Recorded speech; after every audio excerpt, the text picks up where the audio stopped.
Este ejercicio corresponde a una práctica de carbón y creta con esfumado. Ya hicimos el ejercicio en el taller, pero vamos a ver algo sobre el procedimiento porque vi que algunos se quedaron en proceso, entonces espero poderlos sacar de algunas dudas con esta práctica. Vamos a trabajar con la técnica del carbón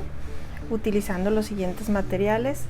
Vamos a usar lápiz carbón, barra de carbón, vamos a utilizar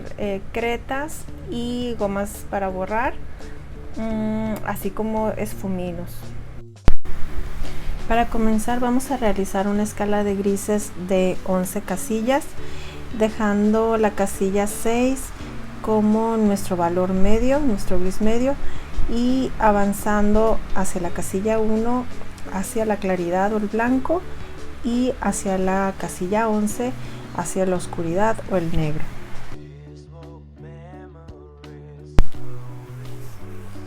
Bueno, para realizarlo comenzamos a aplicar la creta en la casilla 1 para el blanco total, y vamos a dejar reservada la 6 para el medio tono, de tal manera que en la 6 exista un gris 50%, es decir, 50% blanco, 50% negro, un gris compuesto por mitad y mitad de ambos tonos, y en la casilla 11 pues el negro total. Entonces vamos aplicando gradualmente el blanco, aplicando cada vez menor cantidad hasta llegar a la casilla 6, y hacemos lo mismo con el negro. Vamos aplicando cada vez menor cantidad de negro de la casilla 11, gradualmente vamos aplicando menos cantidad hasta llegar a la casilla 6, de tal manera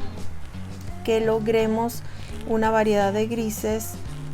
teniendo un efecto de gris óptico, es decir, que el gris que se logra es por la mezcla del tono del papel más el color que se va agregando. Pudiera ser la creta añadiendo veladuras de blanco, o pudiera ser el carbón añadiendo transparencias de negro. Entonces, conforme más densas sean las capas, más se satura el papel y más oscuro se ve o más claro se ve, según sea el caso. Es importante que al realizar esta escala tonal estemos comparando los grises entre sí, de tal manera que comprobemos que se vean escalonados, es decir, que un gris no sea similar a su vecino, sino que se note que es un paso más hacia el gris contiguo. Bueno, podemos recortar esta escala tonal y utilizarla como una guía para comparar con los valores de gris que nosotros detectamos en nuestro modelo. Se le puede hacer un pequeño orificio al centro, de tal manera que estemos comparando el tono real del gris del modelo con cualquiera de los valores de nuestra escala tonal. Y esto que vemos aquí pues sería el modelo que vamos a trabajar en este ejercicio. En esta ocasión vamos a comenzar con un procedimiento que se llama cámara media, que consiste en entonar nuestro papel con un medio tono. Pero como nosotros ya tenemos un papel que pues tiene un tono 50% gris, que es nuestro mina gris, vamos a entonar un poquito más oscura nuestra cámara. Aquí pueden ver el ejemplo para que vean el gris más o menos que logro. Es un gris que anda rondando, yo creo que un 70% de oscuridad, si viéramos como 100% la oscuridad total, ¿no? Entonces, si se dieron cuenta, pues son dos capas de material, dos capas de carbón. Se aplican suavemente para no dañar o rayar el papel de más, y después se esfuman con un trapo de algodón, que bien puede ser una camiseta vieja o cualquier trapito que tengan en su casa de este material. Y bueno, ya teniendo la cámara media, ahora se continúa trazando los ejes, igual que en el procedimiento que seguimos para el dibujo lineal, y ya teniendo los ejes se comienza a realizar el ejercicio como siempre. Sacan una unidad de medida y en base a esa unidad hacen todo el encaje del grupo de figuras, y luego ya corresponden a realizar el dibujo individualmente de cada uno de los elementos. Para corregir no es necesario borrar, de hecho si borran harían como un hueco en la atmósfera que ya habían logrado con la cámara, entonces no es adecuado. Lo que se hace es esfumar, ¿no? Si se equivocan lo pueden esfumar con el mismo trapito que realizaron la cámara.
Ya que resolvieron todo el dibujo lineal, comienzan a buscar los planos de cada una de las formas,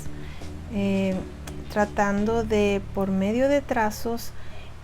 irnos dejando como una especie de guías para el momento de nosotros comenzar a valorar tonalmente, saber dónde ubicaremos las manchas y poder distinguir entre un plano y otro, de tal manera que sea muy claro cuál plano es en el que recae la luz, cuál plano es el que corresponde a medios tonos y cuál plano corresponde a las sombras, así como podemos identificar también los planos a detalle y poner zonas, por ejemplo, en las que haya reflejos o algún punto de luz importante. Bueno, y ahora comenzamos a agregar manchas.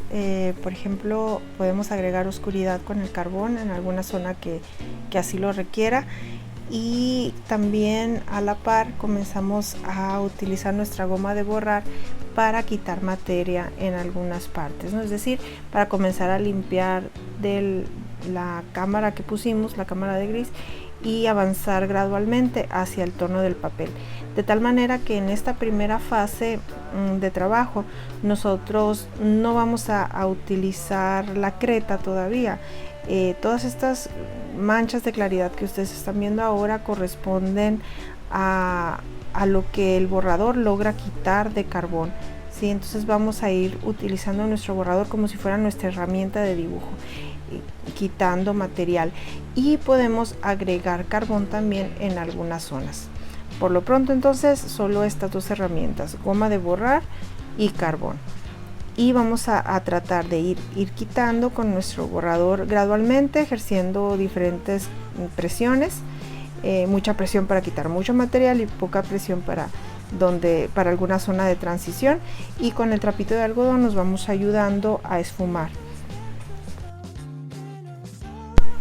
Ya que sacamos la mayor cantidad de luces que pudimos con el borrador,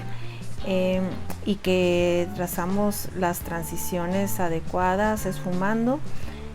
logrando ciertos pasajes pues entre los grises, ahora sí comenzamos a aplicar la creta. Yo les recomendaría comenzar aplicándola gradualmente con el lápiz, aplicando también primero una presión ligera para que vayan midiendo qué tanta luz se logra al momento de superponer la creta como una capa encima de lo que ustedes ya habían logrado hacer de claroscuro, y gradualmente se van a ir dando cuenta al comparar con el modelo en qué zonas es necesario todavía poner una segunda, tercera, quizá cuarta capa de luz, de tal manera que la luz se va logrando a partir de transparencias de creta sobre el trabajo de claroscuro que habían logrado con el borrador y el carbón. La creta la pueden esfumar o la pueden dejar así como el registro tal cual se queda del lápiz. Ustedes van a ir notando que se van logrando diferentes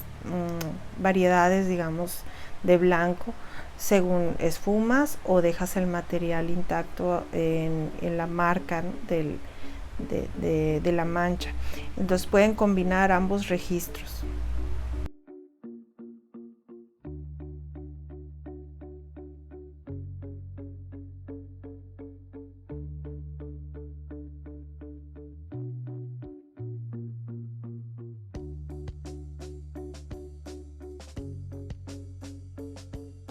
Ya en esta fase es necesario estar haciendo comparaciones constantemente con el modelo, de tal manera que te haga ciertas preguntas, es decir, te hagas una pregunta, por ejemplo, si este elemento que podría ser el cono es más claro o más oscuro que la tela, o cómo contrasta la esfera con el fondo, por luz o por sombra. Hay alguna zona quizá que se perfile con una línea de claridad, hay alguna zona que se perfila del fondo con un contorno oscuro, de tal manera que vayas comenzando a definir las figuras, a identificar cuáles figuras tienen contornos muy definidos, donde hay aristas, donde hay pasajes, donde hay transiciones, contornos suaves, y poco a poco vayas llegando al acabado final del dibujo. Es importante ser cuidadoso con los planos, es decir, identificar muy bien donde hay planos de luz, planos de sombra, planos de medios tonos, pero también tratar de pormenorizar en ese sentido, de ser detallista en el aspecto de la detección de los grises, de la ubicación de los grises y los valores intermedios, ¿sí? De tal manera que no se vea el dibujo como con 3 grises muy básicos en los que tengan luz, medio tono, sombra, sino que tengan una variedad amplia de grises, que se vea toda la escala de los 11 valores tonales en el dibujo.